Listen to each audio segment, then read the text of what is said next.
Hello everyone, welcome back to the channel. In today's video, I'm going to show you how to create account on LWEX.com on your phone. So in order to do it, first of all, you need to open your web browser in your phone, and here in the search bar, you need to search for LWEX Exchange. Now the first link that you see in the list is LWEXexchange.com. So you need to simply click on this link and then you will be landed on this page. Now here on this page, you won't be able to find any login or register option. So in order to get that option, you can either click on the option of book a call, or you can even tap on this explore more option.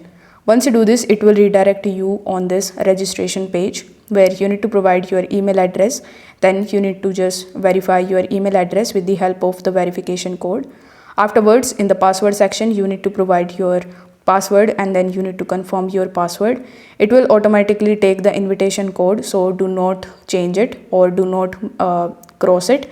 Then you will have to simply agree to the terms and conditions and press the register button. So once you fill this form, you need to click on the register button and you will be able to create your account on LWEX on your phone. If this video helped you out, consider subscribing this channel and liking the video. Thanks for watching.